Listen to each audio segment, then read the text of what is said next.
अभी तक समझ लीजिए मैं कभी कभी जब यूट्यूब पर जैसे आप सब आईबीएस के रिलेटेड सर्च करते हो ना, तो मैं भी वहाँ पे सर्च करता हूँ। उसके बाद ये देखने की कोशिश करता हूँ कि लोग कौन सी वीडियोस देख रहे हैं जो इतना ज़्यादा मेरे पास डाउट्स लेकर आ रहे हैं। कोई नींद की दवा खिलाकर आईबीएस ठीक कर रहा है, तो कोई चूरन, और कोई कुछ थेरेपीज देकर।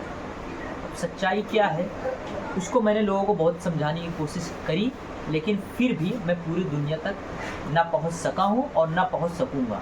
तो इन दोनों चीज़ों को तो दूर रख के बस मैं उन लोगों के लिए ये ज़रूर जानकारी उनको मतलब उन तक पहुंचा सकता हूं जो मेरे तक आए, जो मेरे से रिलेटेड हैं। कम से कम उन्हें इस चीज़ का बिल्कुल ख्याल हो जाना चाहिए, जानकारी हो जाना चाहिए कि आईबीएस सच में है क्या और इसे ठीक कैसे किया जा सकता है।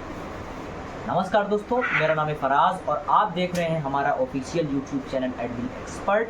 अगर आईबीएस का अंत वाले चैनल पर आप ये वीडियो देख रहे हो तो चैनल को सब्सक्राइब ज़रूर कर लीजिए और वीडियो को ज़्यादा से ज़्यादा लाइक कीजिए और शेयर भी कीजिए, ठीक है, ताकि थोड़ा मुझे मदद मिल सके आप लोगों से दूर दूर तक और पहुँचने तक।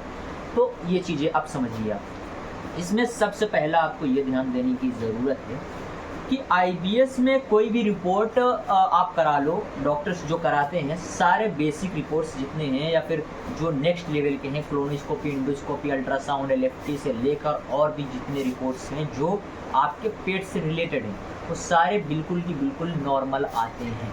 नॉर्मल मतलब ये नहीं कि भी एसजीपीटी एसजीओटी 10-5 पॉइंट बड़ा है तो आप उसी को लेके लटक गए कि यार ये तो बड़ा है, यही दिक्कत है। नहीं, वो बिल्कुल नॉर्मल कैटेगरी में है, उस पर इतना कोई ध्यान नहीं देता, ठीक है। ये तो लीवर ग्रेड 1 फैटी लीवर आया तो उसको भी लेके टेंशन में आ गए कि बस यही है सब कुछ, तो वो सारे बिल्कुल नॉर्मल हैं, उतना कोई खास चीज़ें नहीं है, थोड़ी बहुत दवाइयों से वो ठीक हो सकता है। लेकिन आईबीएस में ये सारे बिल्कुल नॉर्मल ही माने जाते हैं, सारी रिपोर्टें बिल्कुल नॉर्मल आती है। आप डॉक्टर्स चेंज करते रहते हो, 1 doctor, 2 doctor, 4 doctor, 10 doctor, 20 doctor, 4 साल में, 6 साल में, 8 साल में, लेकिन आपको कहीं से इसका परमानेंट सोल्यूशन नहीं मिलता। इसमें भयानक डिप्रेशन होता है, भयानक एंजाइटी होती है, भयानक डायरिया भी हो सकता है, भयानक कॉन्स्टिपेशन भी हो सकता है, भयानक यूडीएफ की समस्या मतलब अनडाइजेस्टेड फूड आ सकता है, म्यूकस दिख सकता है आपके इंटेस्टाइन में, खाना खाते ही पेट भारीपन हो सकता है या पेट में हर वक्त गुड़गुड़ाहट, एक इन्फेक्टेड टाइप का पेट आपका बना रह सकता है। तो ये सारे सिम्टम्स जो हैं वो इरिटेबल बाउल सिंड्रोम के ही हैं। इसमें सारी रिपोर्ट्स मेडिकली आप बिल्कुल फिट हो, लेकिन सच में आप परेशान हो। ये केवल और केवल नेवल डिस्प्लेसमेंट के बाद से शुरू होने वाली समस्याएं हैं। नेवल डिस्प्लेसमेंट जब फर्स्ट टाइम होती है तो उसके कुछ ही समय बाद आप देखते हो आपके स्मॉल इंटेस्टाइन और लार्ज इंटेस्टाइन दोनों में प्रॉब्लम आने लग जाती है, दोनों के अंदर भयानक इन्फ्लामेशन हो जाता है इन्फेक्शन के साथ साथ, और वो काफ़ी दिन तक चलता रहता है। लेकिन ये दवा से इसमें कोई खास बदलाव इसलिए नहीं होता क्योंकि मसल्स बिल्कुल या तो ऊपर की ओर चली गई हैं। अगर ऊपर की ओर सारी मसल्स चली जाएंगी तो आपको कॉन्स्टिपेशन की समस्या होगी, अगर नीचे की ओर वही मसल चली गई तो आपको लूज मोशन की समस्या होगी। तो इस चीज़ को आप समझो, जब तक मसल सेंटर पे नहीं आएगा, जब तक उसको नेचुरली आप फिक्स नहीं करोगे, तब तक वो चीज़ें फिक्स हो ही नहीं सकती, कितना भी दवा खा लो आप। उसी पेट की वजह से आपके अंदर बहुत सारे न्यूट्रिशंस की डिफिशियंसी होती है, विटामिन B12 कम होता है, विटामिन D3 कम होता है, कैल्शियम, मैग्नीशियम, जिंक और भी बहुत सारे हैं जो कि मिनरल्स, विटामिन्स हैं जो कम होते चले जाते हैं। उसकी वजह से आपका बाल झड़ने लग जाता है, हेयर फॉल की समस्या आप फेस करते हो, डिप्रेशन होने लग जाता है, मेंटल हेल्थ की समस्याएं फेस करते हो, बॉडी पूरी ड्राइनेस से भर जाती है, वेट काफ़ी ज़्यादा घटने लग जाता है, आप काफ़ी दुबले पतले दिखने लग जाते हो और काफ़ी ज़्यादा चिंतित रहने लग जाते हो। आपका किसी काम में मन नहीं लगता, हर वक्त सुस्त रहते हो, काम पे भी रहते हो तो हर वक्त दिमाग आपका पेट पे लगा रहता है। तो ये सारे सिम्टम्स हैं, इसको हम लोग नेचुरली ही ट्रीटमेंट कर रहे हैं इन 6 सालों से। कई हज़ार लोगों को ठीक किया, लगातार ये सिलसिला चल रहा है।